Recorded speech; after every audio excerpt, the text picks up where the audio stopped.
ధన్యవాదాలు. శిరీష గారు.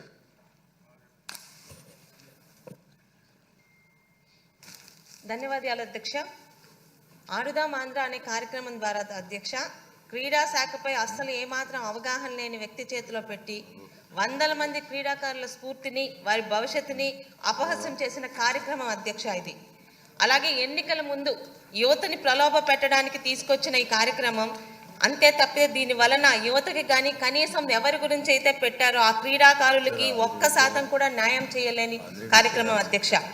తప్పుడు రిజిస్ట్రేషన్తో విజేతల్ని ప్రకటించి కనీసం లెక్కలు కూడా చూపించలేని కార్యక్రమం ఈ ఆడుదాం ఆంధ్ర అధ్యక్ష. జరిగిన అరకొర కార్యక్రమాలకి వారు చూపించిన లెక్కలకి అక్కడ జరిగిన కార్యక్రమాలకి అసలు ఏమాత్రం పొంతన లేని కార్యక్రమం అధ్యక్ష. నాణ్యత లేని కిట్లు, క్రీడా పరికరాలు, రవాణా ఛార్జీలు, భోజన వసతి పేరుతో కోట్లకి పైగా కమిషన్లు దోచుకున్నారు అధ్యక్ష.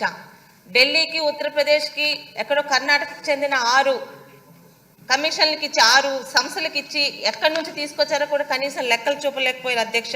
ఇక ముగింపు కార్యక్రమం పేరుతో అసలైన క్రీడాకారుల్ని అక్కడ ఉన్న టిడ్కో హౌసుల్లో వాళ్ళకి వసతులు కల్పించి వచ్చిన విఐపీల పేరుతో కొన్ని కోట్లు దోచుకున్నారు అధ్యక్ష. ఆఖరికి సచివాలయ స్థాయిలో జరిగిన క్రీడలకి 5 కోట్లు అని చెప్పి ఖర్చు చూపించి అక్కడ క్రీడాకారులు తక్కువ, వారి వైసీపీ కార్యకర్తలతో అది మమ అని ముగింపు చేశారు అధ్యక్ష. అయితే సిఐడి విచారణ అన్నది ఒక్కరోజు జరిగింది అధ్యక్ష. ఈరోజు మనం వాళ్ళ మీద చేస్తున్న ఈ అవినీతి ఆరోపణలకి మనం ఖచ్చితంగా ప్రజలకి రుజువులు చూపించాల్సిన అవసరం ఉంది అధ్యక్ష.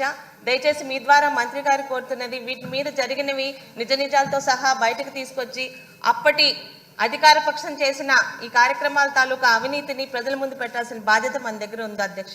ధన్యవాదాలు అధ్యక్ష.